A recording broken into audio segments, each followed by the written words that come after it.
My name is Salil Pratap Singh. Now I am going to start current affair series. आज से हम current affair series start करने वाले हैं, जिसमें हम डेली के 10 इम्पोर्टेंट करंट अफेयर पढ़ेंगे।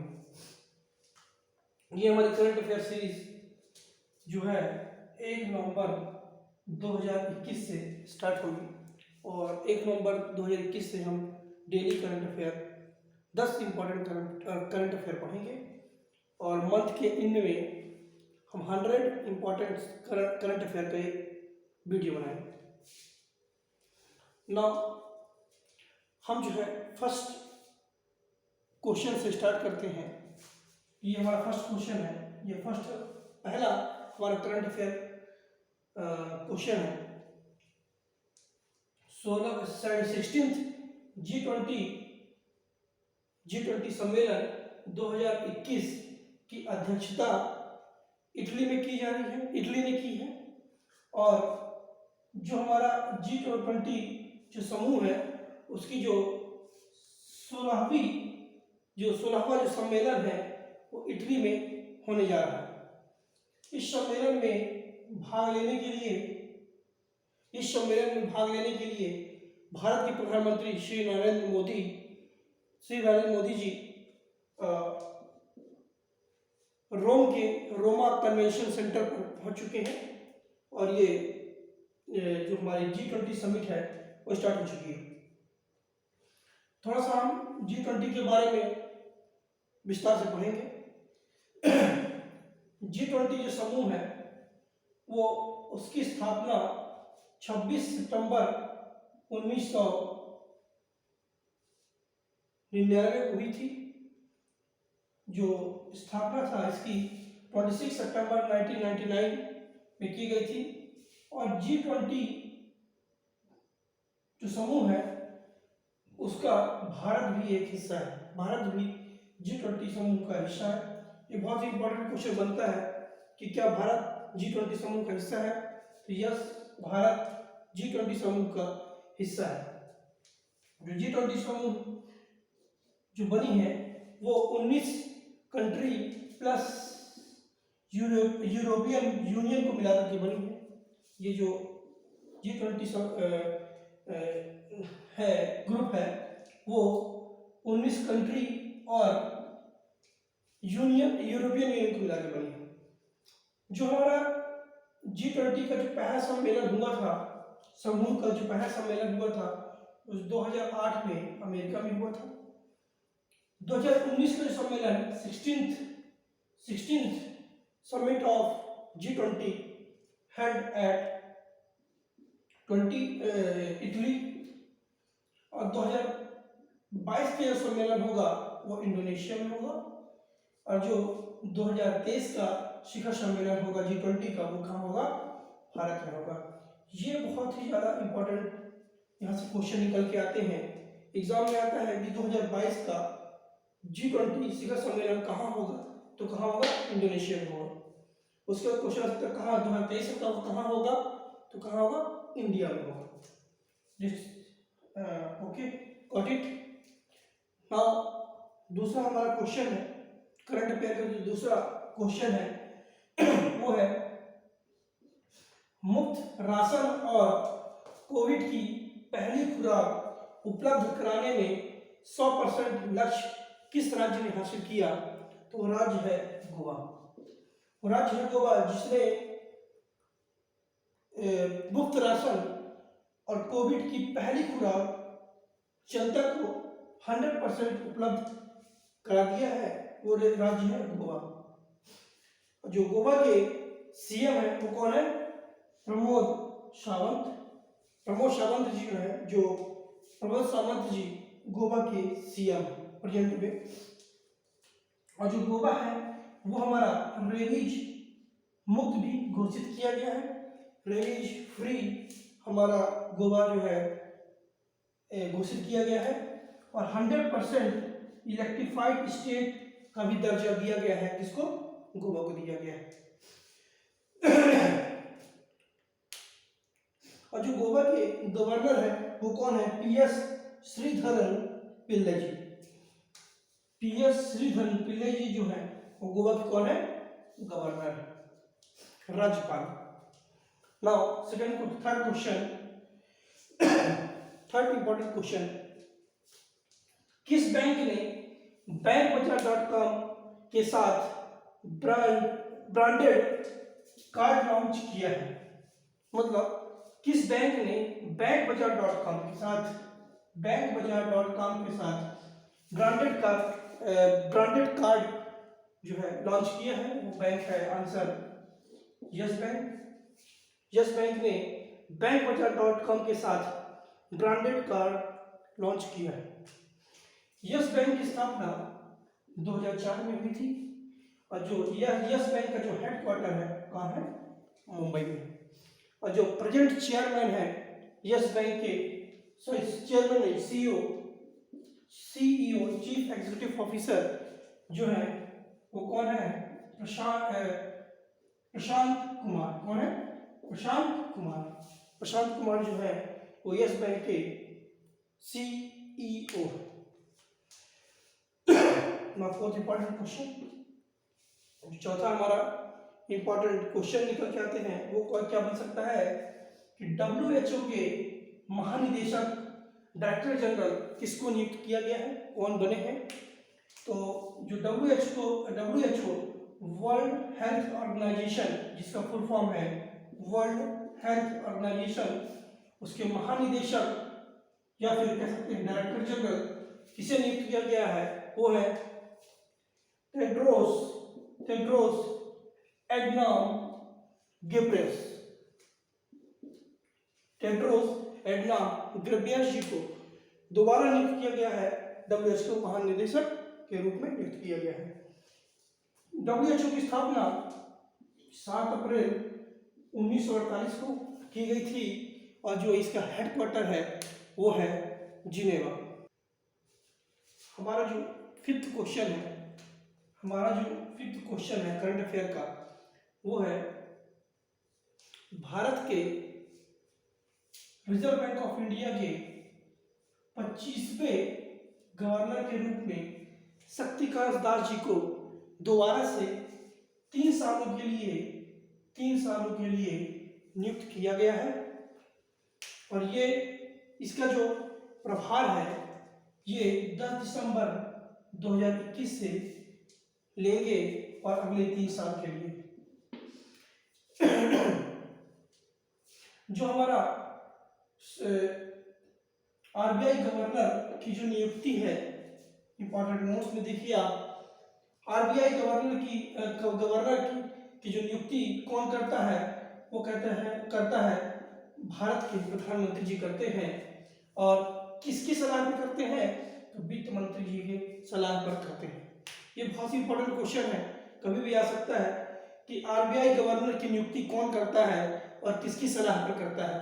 तो RBI गवर्नर की जो नियुक्ति होती है वो प्रधानमंत्री जी करते हैं और किसकी सलाह पर करते हैं? वित्त मंत्री की सलाह पर करते हैं। तो कैबिनेट की जो अपॉइंटमेंट कमेटी है उन्होंने शक्तिकांत दास जी को अगले 3 सालों के लिए फिर से गवर्नर नियुक्त किया है। RBI, थोड़ा सा RBI के बारे में हम जानेंगे। RBI का जो फुल फॉर्म होता है रिजर्व बैंक ऑफ इंडिया। और जो RBI है वो भारत के सभी बैंकों को क्या करती है? रेगुलेट करती है, संचालित करती है या फिर रेगुलेट करती है। RBI की स्थापना 1 अप्रैल 1935 को की गई और किस एक्ट के द्वारा की गई थी? RBI एक्ट 1934 के द्वारा भारत में RBI की स्थापना 1 अप्रैल 1935 को की गई। जो RBI का हेडक्वार्टर है, जो मुख्यालय है, हेडक्वार्टर है, वो कहाँ था, अब कहाँ है?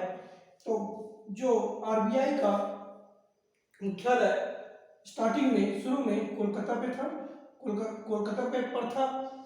कब तक था? 1937 तक कोलकाता पर था। उसके बाद 1937 के बाद उसको कहाँ ट्रांसफर कर दिया गया? मुंबई। और अब ये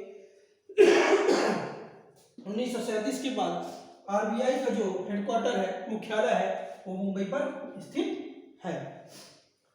RBI का जो नेशनलाइजेशन है, राष्ट्रीयकरण वो 1 जनवरी 1949 1 जनवरी 1949 को कर दिया गया।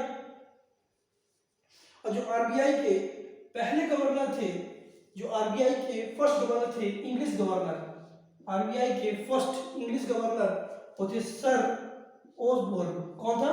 सर ओसबोर्न थे। और जो आरबीआई के भारतीय जो फर्स्ट गवर्नर हुए वो कौन था? सीडी देशमुख। कौन थे? सीडी देशमुख। ये तो हमारा 5th करंट अफेयर, जो कि बहुत ही ज़्यादा इंपॉर्टेंट है आने वाले एग्जाम्स के लिए। अब हम चलते हैं 6वें क्वेश्चन पर। हमारा 6वां क्वेश्चन है, जो हमारा 6वां करंट अफेयर है, वो 31 अक्टूबर को लौह पुरुष, भारत के लौह पुरुष सरदार पटेल जी की 146वीं जयंती मनाई गई। 31 अक्टूबर को भारत के लौह पुरुष सरदार वल्लभ भाई पटेल जी की 146वीं 146th बर्थ एनिवर्सरी मनाई गई। ये बहुत ज़्यादा इंपॉर्टेंट है। क्वेश्चन आ सकता है कि इस बार 31 अक्टूबर को सरदार वल्लभ भाई पटेल जी की कौन सी जयंती मनाई गई? तो 146वीं जयंती, ये बहुत इंपॉर्टेंट मनाई गई थी। इसके बारे में थोड़ा सा हम डिटेल में पढ़ते हैं और सरदार वल्लभ भाई जी के बारे में थोड़ा सा हम लोग जानकारी लेते हैं। सरदार वल्लभ भाई पटेल जी, जो लौह पुरुष के नाम से जाने जाते हैं, उनका जन्म 31 अक्टूबर 1875 में हुआ। स्थान क्या था? स्थान था नडियाद, जो कि गुजरात में स्थित है।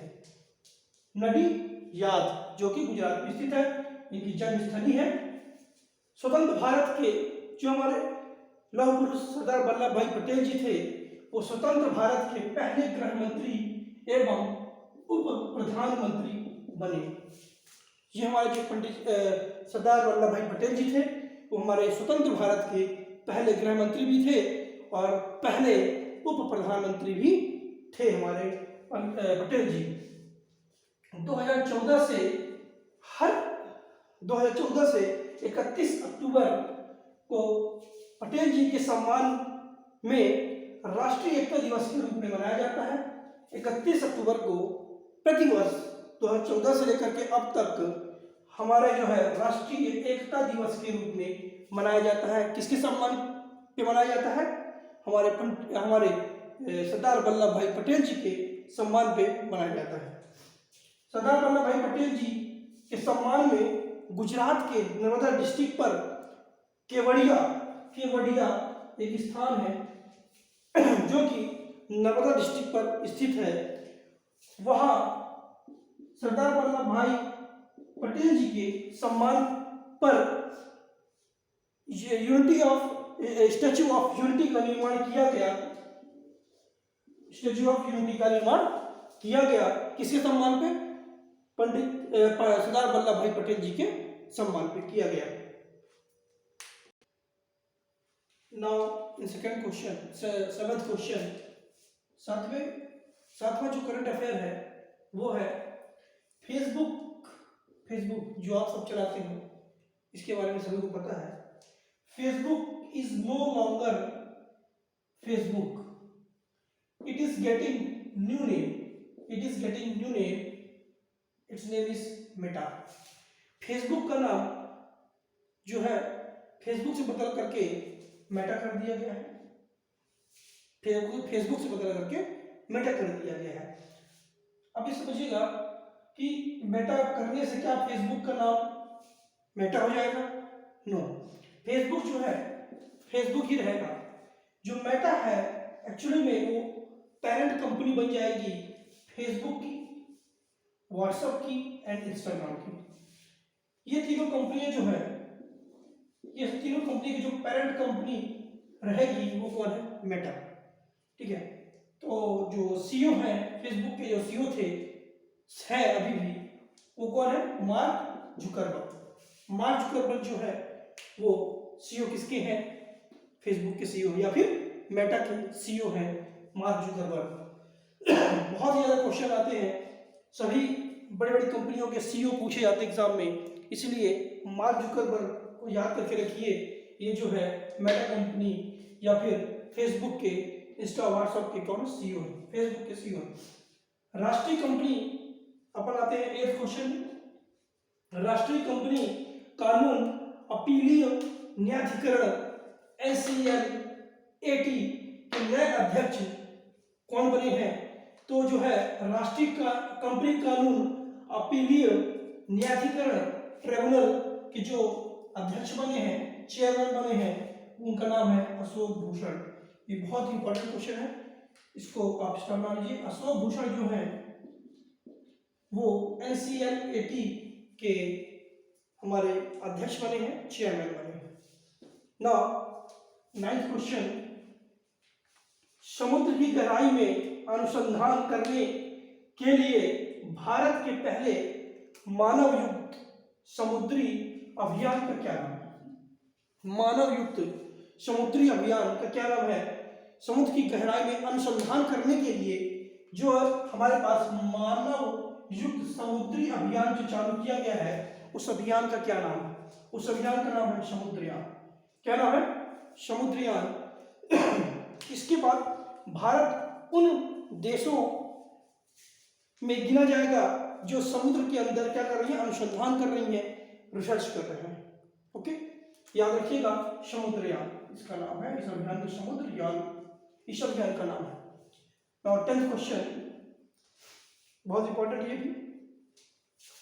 टाइम्स हायर एजुकेशन की जो वर्ल्ड रेपुटेशन रैंकिंग 2021 है, times higher education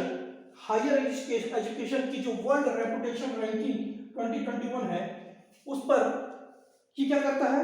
times higher education ये रेपुटेशन रैंकिंग देता है बड़ी बड़ी यूनिवर्सिटीज को, जो वर्ल्ड लेवल की यूनिवर्सिटीज है और जो इंडिया में भी यूनिवर्सिटीज है, उनको रैंकिंग देता है कि कौन सी यूनिवर्सिटी कैसा प्रदर्शन कर रही है विश्व स्तर में या फिर देश में। तो वर्ल्ड में जो नंबर 1 पर यूनिवर्सिटी है 2021 में, उसका नाम है हार्वर्ड यूनिवर्सिटी, जो यूएसए की है। हार्वर्ड यूनिवर्सिटी जो यूएसए की है, उसने पहला स्थान प्राप्त किया है। और यूएसए की ही एक दूसरी यूनिवर्सिटी है मैसाचुसेट्स जो है यूनिवर्सिटी, ये कहाँ की है? यूएसए की है। इसने दूसरा स्थान प्राप्त किया है। और जो तीसरा स्थान प्राप्त किया है वह Oxford university, UK, United kingdom की। इसको बहुत ही अच्छे से याद कर लीजिए, इंपॉर्टेंट क्वेश्चन है। ये जो रैंकिंग हुई थी, ये आउट ऑफ 200 यूनिवर्सिटीज के अंदर हुई थी। आउट ऑफ 200 यूनिवर्सिटी, 200 यूनिवर्सिटीज के में से जो हार्वर्ड यूनिवर्सिटी है वो पहला रैंक हासिल किया है, दूसरा स्थान मैसाचुसेट्स ने, और तीसरा जो है ऑक्सफोर्ड यूनिवर्सिटी ने प्राप्त किया है। भारत की कुछ यूनिवर्सिटीज हैं या फिर कुछ संस्थाएं हैं, उन्होंने भी स्थान ग्रहण किया है। इसमें से पहला, भारत में जो सबसे पहला स्थान प्राप्त किया है वो है ISC बेंगलोर। ISC बेंगलोर, सब लोग इसके बारे में जानते हैं। ISC बेंगलोर ने पहला स्थान प्राप्त किया है। दूसरा स्थान प्राप्त किया है IIT बॉम्बे, तीसरा IIT दिल्ली और चौथा मद्रास, IIT मद्रास। IIT मद्रास ने जो है चौथा स्थान प्राप्त किया है। ये हमारे महत्वपूर्ण क्वेश्चन रहे, जो हमारे महत्वपूर्ण करंट अफेयर रहे 1 नवंबर के। इसके बाद हम अगले वीडियो में 2 नवंबर 2021 के current affair, 10 important current affair पढ़ेंगे। Thank you.